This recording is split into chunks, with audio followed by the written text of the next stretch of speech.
Hello बच्चों, let's read the question. The question says that find a formula for each function graph and two graphs are given. इस question में दो graphs given है, उन graph के function का formula लिखना है। बहुत ही सिंपल सा क्वेश्चन है। पहले हम की कॉन्सेप्ट लिख लेते हैं। की कॉन्सेप्ट, तो पहला की कॉन्सेप्ट है equation of any line passing through two points x1, y1 and x2, y2 is given by the formula y minus y2 is equal to y2 minus y1 upon x2 minus x1 into x minus x2। ये line के equation लिखने का तरीका होता है। दूसरा, अगर greatest integer part of x का अगर आप ग्राफ बनाएंगे, ये x है और ये y is equal to greatest integer part of x है, तो उसका ग्राफ कुछ ऐसा बनता है। 0 से 1 में जो ग्रेटेस्ट इंटीजर पार्ट होता है वो 0 होता है, 0 से 1 में ग्रेटेस्ट इंटीजर पार्ट 1 होता है, 1 से 2 में ग्रेटेस्ट इंटीजर पार्ट 2 होता है 1 होता है, 2 से 3 में ग्रेटेस्ट इंटीजर पार्ट 2 होता है। कुछ इस तरीके का ग्राफ बनता है। ये 1 है, ये 0 है, ये 2 है, ये 3 है। 0 से 1 में 0 हो गया, 1 से 2 में जो वैल्यू आती है ग्रेटेस्ट इंटीजर वैल्यू वो 1 आती है, देन 2 से 3 में 2 आती है एंड सो ऑन। सिमिलरली कुछ इस तरीके का ग्राफ इधर बनेगा। -1 से 0 का जो ग्रेटेस्ट इंटीजर पार्ट होता है वो -1 होता है। तो ये greatest integer part of x का ग्राफ हो गया। इन दोनों की कॉन्सेप्ट्स को यूज करके इस क्वेश्चन को सॉल्व कर लेते हैं। तो ए पार्ट में जो ग्राफ दे रखा है उसको बना लेते हैं। ये कुछ ग्राफ ऐसा है, ट्रायंगुलर शेप का है। ये 1, 1 है, इसका मतलब at x is equal to 1 y की वैल्यू 1 होगी। और ये 2 है, तो ये 1, 0 हो गया, ये 2, 0 हो गया, ये 0, 0 हो गया। अब अगर हम ये y एक्सिस है और ये x एक्सिस है, तो अगर हम इस स्ट्रेट लाइन को लिखना चाहें जो कि 0 से 1 वेरी कर रहा है, तो इस स्ट्रेट लाइन का इक्वेशन क्या हो जाएगा? Equation will be y minus 1 is equal to 1 minus 0 upon 1 minus 0, क्योंकि y2 minus y1 upon x2 minus x1 क्या होगा? 1 minus 0 upon 1 minus 0 into x minus 1। तो ये जाएगा y minus 1 is equal to x minus 1। तो यहाँ से आ जाएगा y is equal to x।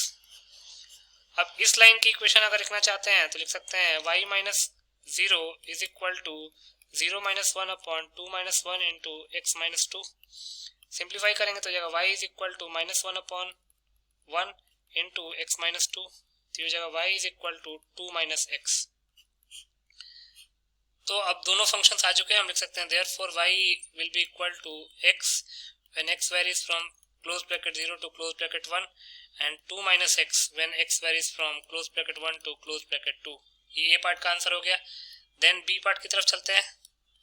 B part का ग्राफ कुछ इस तरीके का दे रखा है। ये t है और ये y है। क्वेश्चन में एक बार फिर से देख लेते हैं। ये t है और ये y है और इसका ग्राफ कुछ ऐसा दे रखा है। इसको दूसरे पेन से बना लेते हैं।